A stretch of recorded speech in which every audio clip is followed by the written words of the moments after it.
नमस्कार कोडर्स। इस वीडियो में हम पाइथन डेकोरेटर्स के बारे में सीखेंगे। डेकोरेटर्स पाइथन का एक कोर कॉन्सेप्ट में से एक है। ज़्यादातर प्रोडक्ट बेस्ड कंपनीज में पाइथन डेकोरेटर एक्सटेंसिवली यूज होता है। बहुत सारा पाइथन इंटरव्यूज में डेकोरेटर के बारे में पूछते भी हैं। तो हम लोग इंटरव्यू में क्या पूछते हैं और डेकोरेटर्स कैसे बनता है वो सब हम लोग इसी वीडियो में देखेंगे। पहली बात तो यह आता है कि डेकोरेटर्स क्या होता है। डेकोरेटर्स क्या करता है, बेसिकली एक बेस फंक्शन का फंक्शनैलिटीज को एक्सटेंड करता है। जैसे कि आप मेरे स्क्रीन में देख पा रहे होंगे कि ये एक पाइथन का फंक्शन है। इसमें मैं कुछ एक्स्ट्रा कोड डाल के जो मेरा बेस फंक्शन है उसका फंक्शनैलिटीज को मैं एक्सटेंड किया। इसको बोलते हैं पाइथन डेकोरेटर। अब पाइथन डेकोरेटर्स यूज करके एक फंक्शन का फंक्शनैलिटीज कैसे एक्सटेंड करता है, सवाल ये उठता है। पाइथन क्या करता है कि जो जितना सारा फंक्शंस वो यूज़ करता है उस फंक्शन को as a first class object के हिसाब से वो उसको ट्रीट करता है। ठीक है, अब फर्स्ट क्लास ऑब्जेक्ट क्या होता है, हम नॉर्मली कोई सा भी ऑब्जेक्ट को हम इक्वल साइन दे के हम लोग उसको असाइन कर सकते हैं। ऑब्जेक्ट्स का बहुत सारा एट्रीब्यूट्स होता है। हम लोग एक ऑब्जेक्ट को एक फंक्शन में एज एन आर्गुमेंट पास कर सकते हैं। तो ये सारा फैसिलिटीज़ पाइथन फंक्शन के साथ भी करता है। ठीक है, इसका मतलब ये हुआ कि हम पाइथन में एक फंक्शन को और एक फंक्शन के अंदर एज एन आर्गुमेंट पास कर सकते हैं। फंक्शन को इक्वल साइन यूज करके असाइन कर सकते हैं और फंक्शन का अपना कुछ स्पेशल एट्रीब्यूट्स भी होता है। तो ये सब मिलके पाइथन फंक्शन को as a first class object के हिसाब से ट्रीट करता है। तो इस वीडियो में मैं 5 टॉपिक को मैं सिखाऊंगा। हम लोग पढ़ेंगे इस 5 टॉपिक के बारे में। तो पहले है कि डेकोरेटर्स क्या होता है, जो मैं अभी आपको बताया कि डेकोरेटर्स जो एग्जिस्टिंग फंक्शन है उस फंक्शन का फंक्शनैलिटीज को वो एक्सटेंड करता है। ठीक है, सेकेंड पॉइंट में हम लोग ये देखेंगे कि alternate way to call a decorator, decorator को कॉल करने का और तरीके क्या क्या हैं। ठीक है, फिर जो हमारा बेस फंक्शन है उस बेस फंक्शन में हम कैसे आर्गुमेंट्स को पास कर सकते हैं। हम जो पहला वाला एग्जांपल देखेंगे उस एग्जांपल में एक सिंपल डेकोरेटर हम बना के देखेंगे, उसमें किसी भी तरह का आर्गुमेंट्स पास नहीं होगा। लेकिन जो थर्ड पॉइंट होगा उसमें हम बेस फंक्शन में आर्गुमेंट्स को पास करके देखेंगे कि वो होता कैसे है। ठीक है, हमारा जो फोर्थ पॉइंट होगा उसमें हम क्या देखेंगे कि एक डेकोरेटर में आर्गुमेंट्स कैसे पास किए जाए। तो इसमें हम देखेंगे कि तो बेस फंक्शन में कैसे आर्गुमेंट पास हो रहा है, इसमें हम देखेंगे कि डेकोरेटर्स में कैसे आर्गुमेंट्स पास किया जा रहा है। ठीक है, लास्ट में हम लोग ये देखेंगे कि डेकोरेटर्स कौन कौन सा लाइब्रेरीज में बहुत ज़्यादा यूज होता है और वो कैसे यूज हो रहा है। ठीक है, तो अभी आप लोगों को समझाने के लिए मैं जुपिटर नोटबुक बोल रहा हूँ। ठीक है, ये मेरा ब्लैंक जुपिटर नोटबुक है। इसमें मैं अपना जितना सारा कोड्स मैं लिख के आपको दिखाऊंगा कि वो कैसे काम कर रहा है। तो डेकोरेटर्स यूज करने के लिए हमको तो बेस फंक्शन चाहिए। तो मैं सबसे पहले तो मैं बेस फंक्शन में लिखता हूँ। वो मेरा बेस फंक्शन कुछ ऐसा दिखेगा। ठीक है, तो सबसे पहले मैं तो बेस फंक्शन को कॉल कर रहा हूँ। ठीक है, ये हुआ हमारा बेस फंक्शन कॉल। ठीक है, ये हुआ हमारा बेस फंक्शन कॉल। ठीक है, इसके ऊपर क्या होगा, हम लोग को यहाँ पे डेकोरेटर कॉल करना पड़ेगा। ठीक है, डेकोरेटर कॉल जहाँ पे होगा वहाँ पे ही बेस फंक्शन का डेफिनेशन होगा। मैं और एक बार रिपीट कर रहा हूँ, जहाँ पे डेकोरेटर कॉल होगा वहाँ पे बेस फंक्शन का डेफिनेशन होगा। तो decorator call, decorator call and base function definition. ठीक है, अभी तो डेकोरेटर को कैसे कॉल किया जाता है, तो उसके लिए हम ऐसे लिखते हैं decorator function, decorator underscore function. ये मैं अपने से एक नाम दिया हूँ, आप कुछ भी नाम दे सकते हैं। ठीक है, तो यहाँ पे डेकोरेटर कॉल हो रहा है, तो इसके बाद हमको यहाँ पे बेस फंक्शन का डेफिनेशन लिखना होगा। तो मैं यहाँ पे लिखा बेस फंक्शन। कुछ भी आर्गूमेंट मैं पास नहीं कर रहा हूँ, मैं अपना बेस फंक्शन को बहुत सिंपली रखूंगा। तो इसमें मैं बस तो मैं प्रिंट स्टेटमेंट दिया, उस प्रिंट स्टेटमेंट में क्या होगा, जस्ट एक सिंपल लाइन एग्जीक्यूट होगा। तो मैं इसमें दिया कि बेस फंक्शन एक्सेक्यूटेड।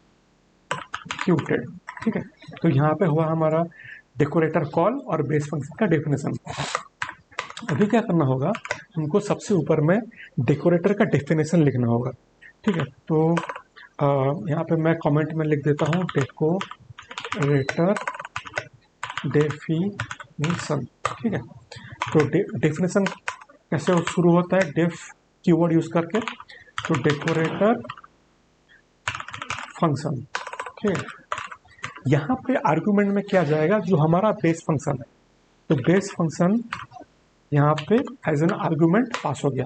ठीक है, तो ये चूंकि ये आर्गुमेंट है तो हम लोग का डेकोरेटर यहाँ पे कॉल हो रहा है और ये वाला फंक्शन एज एन आर्गुमेंट पास हो रहा है। तो ये जो आर्गुमेंट है यहाँ पे हम कुछ भी नाम दे सकते हैं। समझने के लिए बेस अंडरस्कोर फंक्शन मैं लिख दिया, fx दे दिया, जैसे कि हमको समझने में इजी हो। ठीक है, अब इसके नीचे क्या होगा, एक रैपर फंक्शन रहेगा। उसी रैपर फंक्शन के अंदर जो एक्स्ट्रा फंक्शनैलिटीज हमारा होगा, जिस फंक्शन को हम एक्सटेंड करना चाहेंगे, जो एक्स्ट्रा लाइन्स ऑफ कोड, वो इसी रैपर फंक्शन के अंदर लिखा जाएगा। ठीक है, तो क्योंकि ये डेफिनेशन है तो यहाँ पर रहेगा कोलन, तो डेफ रैपर फंक्शन। ठीक है, इसमें कुछ आर्गुमेंट पास नहीं होगा। यहाँ पे मैं एक्स्ट्रा फंक्शनैलिटी, जो मैं एक्स्ट्रा लाइन्स ऑफ कोड मैं लिखना चाहूँगा, वो मैं यहाँ पे लिखूँगा। तो मैं यहाँ पे स्टेटमेंट ये लिखूँगा कि extra codes are executed before the base function call. ठीक है, जैसे कि हमको समझने में इजी हो। ठीक है, तो यहाँ पे उसके जस्ट नीचे हम लोग क्या लिखेंगे, जो बेस फंक्शन है उसको हम लोग रिटर्न कर देंगे एज इट इज। ठीक है, तो यहाँ पे होगा रिटर्न बेस फंक्शन। ठीक है, इसमें क्या हो रहा है, इस लाइन में क्या हो रहा है कि base function as it is return हो रहा है, रिटर्न हो जा रहा है बिना एग्जीक्यूट हुए। ठीक है, फिर हम लोग क्या करेंगे, जो रैपर फंक्शन है ये वाला फंक्शन, इसको हम लोग रिटर्न कर देंगे। तो इसके लिए हम लोग को लिखना पड़ेगा return keyword, return wrapper function. ठीक है, तो इसमें क्या हो रहा है, तो सबसे पहले हमारा बेस फंक्शन कॉल होगा, उसके बाद कंट्रोल यहाँ पे आएगा। फिर क्या हो रहा है, पाइथन इंटरप्रेटर समझेगा कि ओके फाइन, हमारा जो बेस फंक्शन है इसमें डेकोरेटर देके हम कुछ डेकोरेट कर रहे हैं। क्या डेकोरेट कर रहे हैं, इस चीज़ को डेकोरेट किया जा रहा है। तो यहाँ पे क्या हो रहा है, यहाँ पे जो हमारा बेस फंक्शन है उसमें एक्स्ट्रा लाइन्स ऑफ कोड ये ऐड हो रहा है। ठीक है, तो इसका मतलब ये होगा कि सबसे पहले ये लाइन, जो एक्स्ट्रा लाइन्स ऑफ कोड, ये पहले एग्जीक्यूट होगा, उसके बाद बेस फंक्शन एग्जीक्यूट होगा। बेस फंक्शन यहाँ पे अनएग्जीक्यूटेड स्टेट में रह के वो रिटर्न होगा। उसके बाद जहाँ पे एग्जैक्टली कॉल हो रहा है वो वहाँ पे अनफोल्ड होके वहाँ पे एग्जीक्यूट हो जाएगा। तो चलिए एक बार एग्जीक्यूट करके देखते हैं कि सच में एग्जीक्यूट हो रहा है कि नहीं। ठीक है, तो हमारा कोड एग्जीक्यूट हुआ, एक्स्ट्रा लाइन्स ऑफ कोड पहले आया, फिर हमारा बेस फंक्शन एग्जीक्यूट हुआ। अगर हम यहाँ पे कुछ और एक्स्ट्रा लाइन्स ऑफ कोड भी ऐड करना चाहेंगे तो वो भी ऐड हो सकता है, जैसे कि सम मोर लाइन्स आर एडेड। ठीक है, देखिए, तो सम मोर लाइन्स आर एडेड, तो हमारा बेस फंक्शन यहाँ पे सेम रह गया, लेकिन जो हम डेकोरेटर यूज किए, डेकोरेटर क्या किया, जो बेस फंक्शन है उसका फंक्शनलिटीज को वो एक्सटेंड किया। तो ये होता है डेकोरेटर। यही वाला एग्जाम्पल आप इंटरव्यू में भी बोल सकते हैं कि बेस एक डेकोरेटर कैसे काम करता है। अगर आपको कोई इंटरव्यू में पूछे कि can you show me how a decorator works और an example of a decorator, तो आप उस जगह में ये एग्जाम्पल आप आराम से देख सकते हैं। इसमें कुछ एक्स्ट्रा कॉम्प्लेक्सिटीज भी नहीं है, लेकिन जो आपको सवाल पूछ रहे हैं उनको समझ में आ जाएगा कि ना डेकोरेटर कैसे काम करता है, इस बंदा को पता है। ठीक है, तो इस वीडियो में हम ये जाने कि डेकोरेटर्स कैसे काम करते हैं। और एक छोटा सा पॉइंट जो मैं यहाँ पे ऐड करना चाहूँगा कि हम डेकोरेटर को कॉल कर रहे हैं @ सिंबल यूज करके। डेकोरेटर को कॉल करने का और एक तरीका भी है जो कि पाइथन यूज करता है, जो मैं आपको पहले वीडियोस का स्टार्टिंग में बोला था कि पाइथन अपना फंक्शंस को as a first class object के हिसाब से ट्रीट करता है। ठीक है, तो उसी का ही एग्जांपल हम लोग यहाँ पे तो देखेंगे।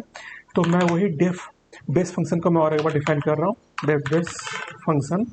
ठीक है, यहाँ पे मैं कुछ आर्गूमेंट पास नहीं करूँगा, यहाँ पे मैं सिंपल प्रिंट स्टेटमेंट एक दूंगा कि बेस फंक्शन एग्जीक्यूटेड 1 2 3। ठीक है, हम लोग ऊपर में जो डेकोरेटर डिफाइन किया हम लोग उसी को यूज करेंगे, तो इसलिए 1 2 3 इसलिए दिया है जैसे कि आप इसके साथ आपको कन्फ्यूजन ना हो। ठीक है, तो ये हुआ हमारा बेस फंक्शन डेफिनेशन। इसके बाद हम लोग क्या करेंगे, एक तो डिस्प्ले वेरिएबल डिक्लेयर करेंगे। ठीक है, आप इसमें इनिशियलाइज क्या करेंगे, जो हमारा डेकोरेटर फंक्शन है, तो डेकोरेटर फंक्शन, इसमें आर्गुमेंट क्या जाएगा, बेस फंक्शन। ठीक है, तो बेस फंक्शन। ठीक है, इसके बाद हम लोग क्या करेंगे, इस डिस्प्ले फंक्शन को हम कॉल कर देंगे। तो यहाँ पे क्या हो रहा है, जो डेकोरेटर फंक्शन है वो एक वेरिएबल में असाइन हो जा रहा है। तो ये है फर्स्ट क्लास ऑब्जेक्ट का एग्जाम्पल। जो फंक्शन है एक वेरिएबल में वो असाइन हो जा रहा है, फिर वही वेरिएबल को हम लोग कॉल कर रहे हैं। ठीक है, तो ये वाला वेरिएबल एक एज ए फंक्शन के हिसाब से हम लोग इसको कन्वर्ट कर दिए, फिर इसको हम लोग कॉल किए। तो हम लोग एक बार इसको एग्जीक्यूट करके देखते हैं कि सेम आउटपुट आ रहा है कि नहीं।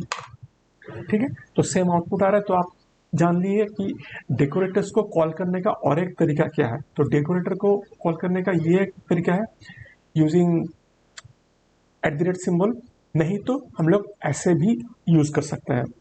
ठीक है, तो ये वाला वीडियो में हम ये सीखे कि डेकोरेटर्स को कैसे कॉल किया जाता है, डेकोरेटर्स कैसे बनता है। नेक्स्ट वीडियो में हम देखेंगे कि ये जो हमारा बेस फंक्शन है, इस बेस फंक्शन में अगर आर्गुमेंट पास करने का जरूरत पड़ा तब क्या करेंगे। तो बेस फंक्शन में कैसे आर्गुमेंट को पास किया जाएगा ये हम लोग सीखेंगे नेक्स्ट वीडियो में। तो ये वाला वीडियो को मैं यहाँ पे ही एंड करता हूँ, तो मिलते हैं हमारा नेक्स्ट वीडियो में।